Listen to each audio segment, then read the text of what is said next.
eto nakakawala na si Lebron, magiging bato na ang lahat sa LA nito mga kapatid. Mas mapangahas pa yata ang gagawin ngayon ni Lebron. Medyo malaking pasanin nga po ito para sa purple and gold. Talagang susulitin na ni The King ang lahat ng pwede bago magtapos ang karera niya. At para rin mas nakatali nga ang LA sa kanya. Pero napakalaking dagok na rin po nito para sa team dahil posibleng hindi sila makakuha ng tamang pyesa o hindi sila flexible sa manlalaro para sa kanilang team. Paano ba naman kasi mga kapatid, medyo mabigat pa ang gustong mangyari na deal na Lebron sa Lakers sa darating na summer. Ayun nga po yan dito kay NBA insider Brian Windhorst. Multi-year contract ang gusto niya na 9 figures. Masakit nga po yan sa bulsa, talagang hindi magiging adjustable ang kupunan nito. Nasa twilight na nga ang karera ni Lebron, kaya pwedeng magbago ang lahat. Lalo na nga dito sa mga injury, tapos eto pang paulit-ulit niyang sinasabi na gusto niyang makalaro ang anak niya bago magtapos ang karera niya. So in short, hindi nga pabor para sa LA ang gustong mangyari ni Lebron.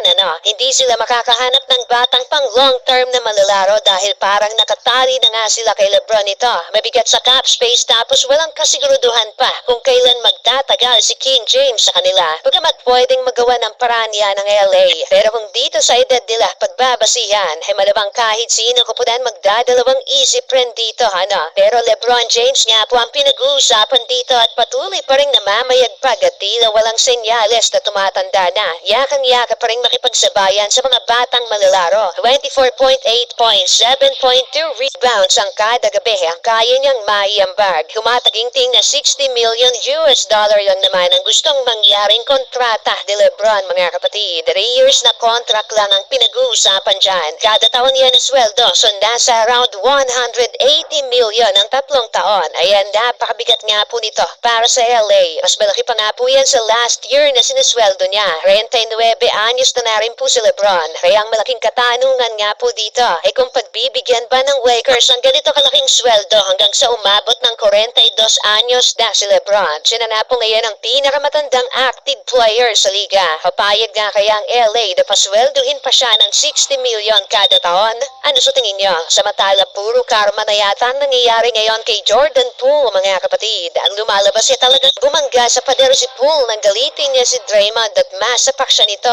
Dahil kung hindi nga po nangyari yun, tiyak malamang na nasa Warriors pa rin siya. Haging magulo ang locker room ng Golden State dahil tila wala na sa tamang inaasal ni Poole. Ayaw makipagbati at makilang beses nga ring tinabla si Green sa loob ng court. Kahit maging si Curry, merong time na ayaw tanggapin ang payo niya. Kaya ang ending, hantin nilang nasasakripisyo kung ganitong parang wala nang gana si Poole sa kapunan nila dahil kay Draymond. Walang ibang nagawang Warriors ito kundi i-trade na lamang siya. Mas pinili ng team si Draymond kaysa sa kanya. Veterano nga naman si Green at napakalaki ng naiaambag nito lalo na sa depensa. Kaya kahit alanganin ng trade ng kunin nila si Chris Paul kapalit niya ay ginawa pa rin ng Warriors para nga lamang din maibalik ang chemistry ng kupunan. Tila napakalaking karma nga po nito para kay Poole mga kapatid dahil patuloy pa rin nag-i-struggle si Poole sa Washington. At ang malapit pa nga po dyan binangko na nga po siya ngayon ng Wizards. Bench player na ngayon si Poole. Hindi nga po masaya si Poole sa naging desisyon sa kanya ng bago niyang kupunan. Hindi niya nga daw makokontrol ang ganito kaya tutulungan niya na lang ang team sa praang makakaya niya. Mas pinili nga ng Wizards na paglaruin ng rookie si Bilal Coulibaly kaysa sa kanya.